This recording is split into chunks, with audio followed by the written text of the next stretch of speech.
following is intended only for mature audiences.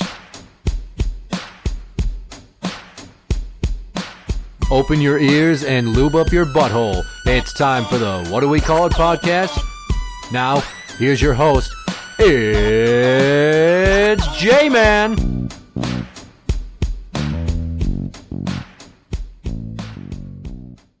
Welcome to the What Do We Call It podcast. I'm Jmann. And I'm number one fan, Tim. So 2020 is in the rearview mirror. Mm-hmm.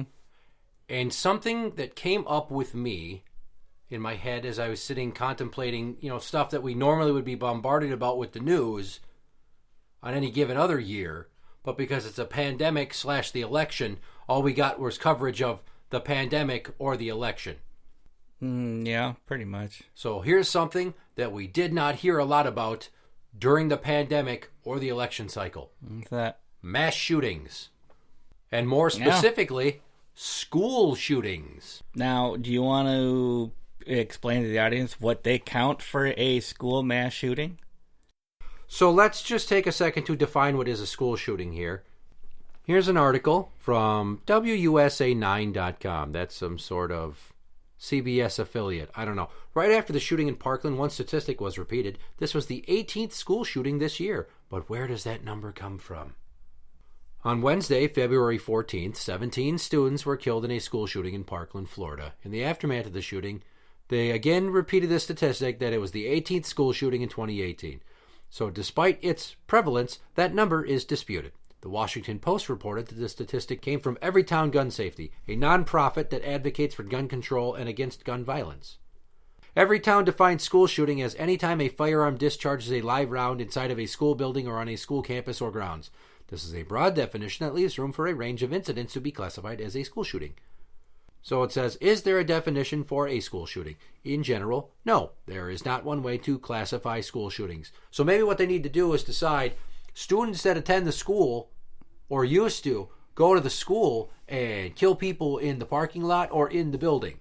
Yeah, not just, I accidentally discharged my firearm, or there was a shooting at the school after the school was closed. Like an actual somebody was intending to harm students. Yeah. Every town has its definition, which leaves us with 17 school shootings so far in 2018. The Lansing incident was removed.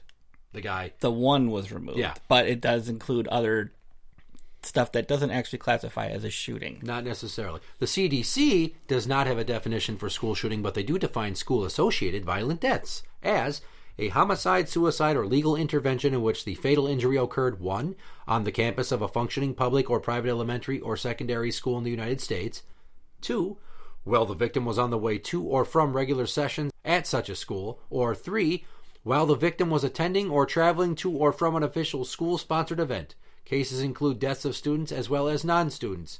Example, faculty, school staff, family members, or community residents.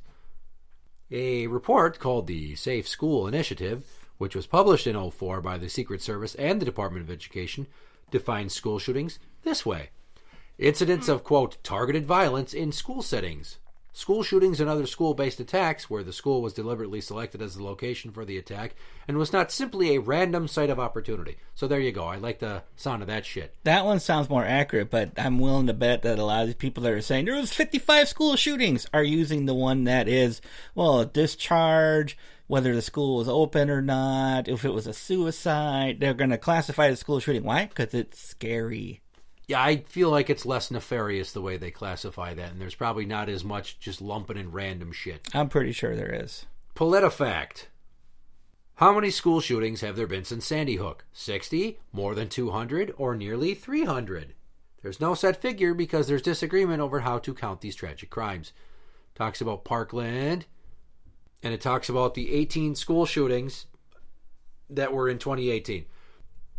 And it also talks about Parkland, Florida was the 18th school shooting of the year. In many cases, however, the news reports failed to say that the total included 2 suicides, 3 accidental shootings, and 9 incidents in which there were no fatalities or injuries. And I assume that there were instances where people fired guns and those didn't die, or they didn't get anybody and they were tackled. 3 of these 18 involved the sort of mass shooting that is now defined by names such as Parkland, Sandy Hook, or Columbine. Which to me sounds accurate. Those were mass school shootings. But we're just talking about school shootings, dropping the mass, because, it's any more than 4 people killed in one site during the same violent it's considered event. Mass. But if you're doing a school shooting when somebody discharged a gun but nobody got died, nobody got injured, come on, you can't consider it a school shooting. That was just a discharge of a firearm. Yeah.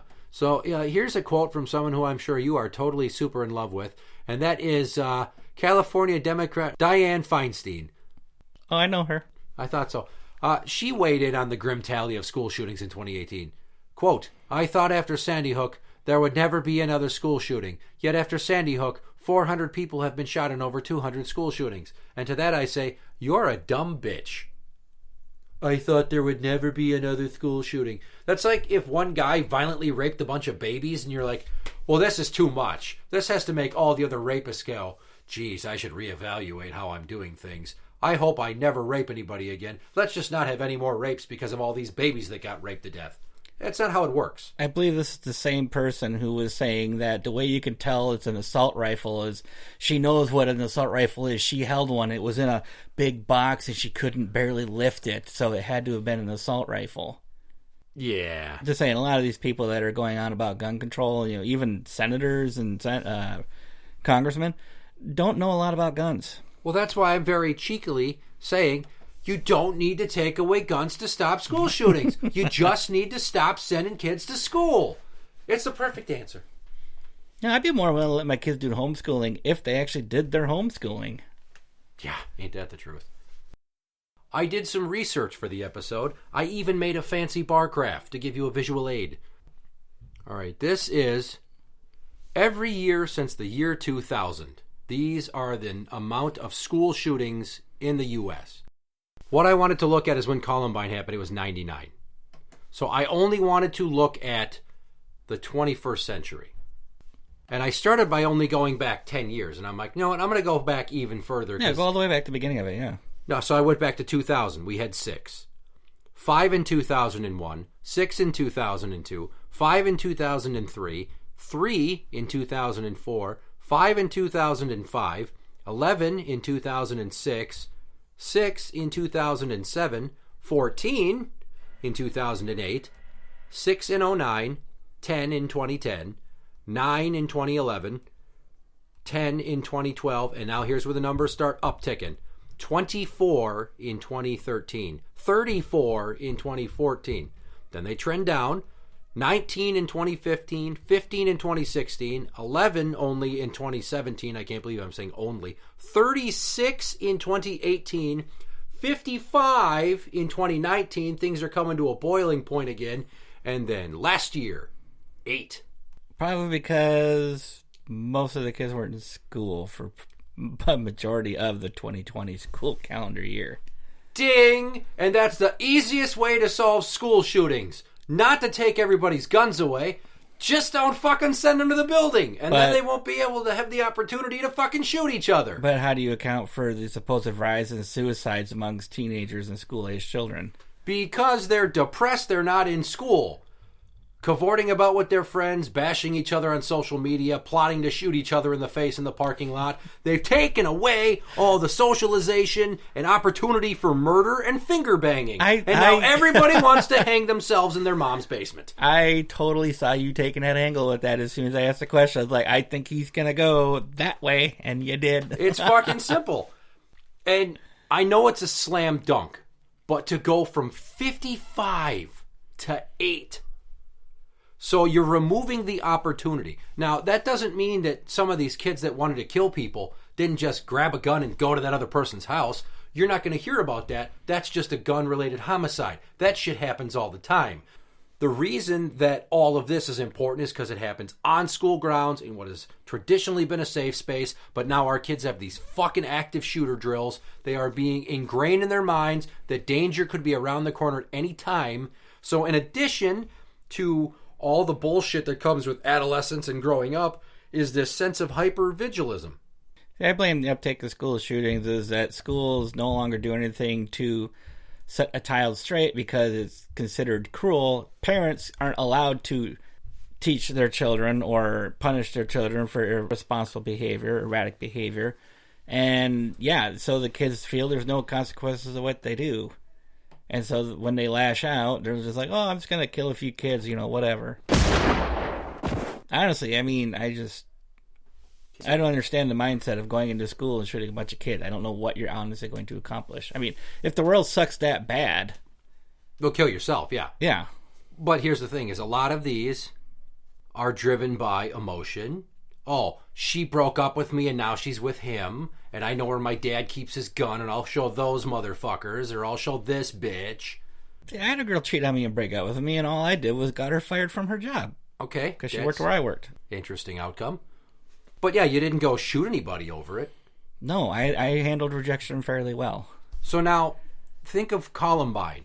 What did they say was up with Dylan Klebold and the other fucking dumb shit? I honestly don't remember. It was the trench coat mafia. They listened to heavy metal I music. remember the trench coat mafia and stuff. worshipped Marilyn Manson.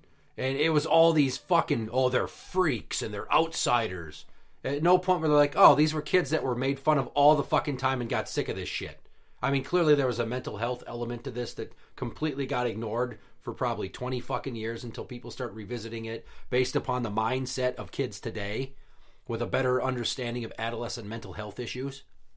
But they were freaks. Well, you don't have to necessarily be a freak, but look at Nick Cruz. That kid had mental health issues and a fucked up family life, and he had like developmental disabilities. Sorry, he just went in there and it was like the old spray and pray that he hit somebody. He was just fucking firing. It didn't seem very discriminate how he chose his victims. It seemed more random. Whereas at Columbine, they're going around to people, do you believe in God? And then popping them off if they say yes. And some of these, oh, my girlfriend's with some new guy and I don't fucking like him. Now, it used to be that you could get into fights with that guy and then get it out of your system, and then everyone would just think that you're unhinged and a fucking poor loser. And then you'd get on with your life. You wouldn't go home and try to figure out where your dad keeps his hunting rifle and then show up to try to shoot that kid in study hall. But again, I do not think that you should ignore the fact that the pandemic had this incredible effect to take all the ability to shoot kids in school away. Isn't that nice? All it took was the near collapse of society. Near collapse? Oh, give me a break. So here's one more thing, and let's look at... Here's my fancy bar graph I made. See, there's multicolors for the shootings. You see them going up and then down and then way up and then way down. Mm-hmm. So one thing that you cannot ignore that I think makes school shootings happen, social media. They blamed heavy metal music and violent video games for Columbine, right? Because they seemed like easy targets. And they didn't need to be. Social media is an easy target because it deserves to be, because these kids just fucking go at each other and they're developing into just narcissistic sociopaths who have no consideration for each other.